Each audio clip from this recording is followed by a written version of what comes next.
Wilhelmina Luthuli, the daughter-in-law of Chief Albert Luthuli, has described him as a warm and friendly person whose teachings continue to have an impact and relevance for the family and many other people.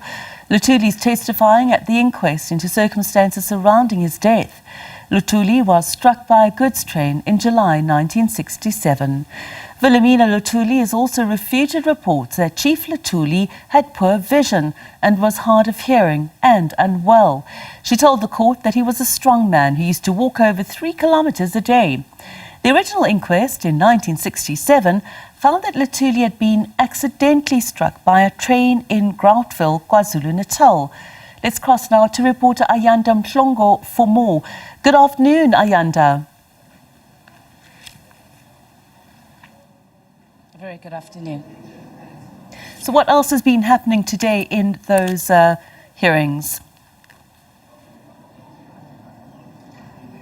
Well, Julian, there in your introduction, you made reference of some of the testimony that has come from the daughter-in-law of Chief Albert Luthuli. Of course, you're speaking about that fateful day when he died in July 1967. Of course, she was the last person to have seen Chief Albert Luthuli that morning. And of course, she was also one of the first family members to have arrived at the hospital, at the Stanger Hospital, where she later died. Of course, the court probing her on his mental or his state, his health and his mental health. In fact, at one point, the judge even asking whether or not he was suicidal, and she saying that no, he was in good health, despite reports that had come out that he was hard of hearing and that he had issues with his eyesight and was unwell. She refuted those reports and saying that he was in good health and he was very well on that day, and even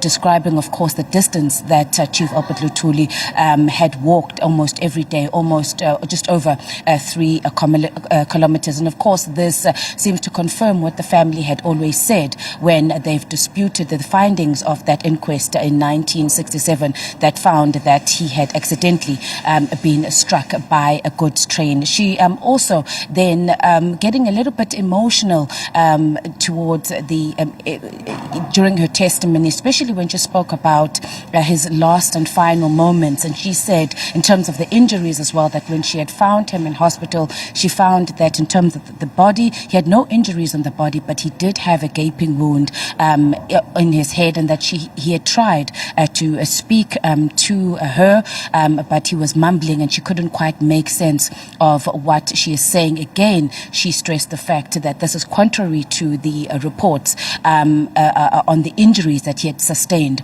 from that train accident. So she will, of course, she is still on the stand, and when we come back after lunch, she will continue her testimony here as the inquest into the death of Chief Albert Luthuli continues here at the Pietermaritzburg High Court.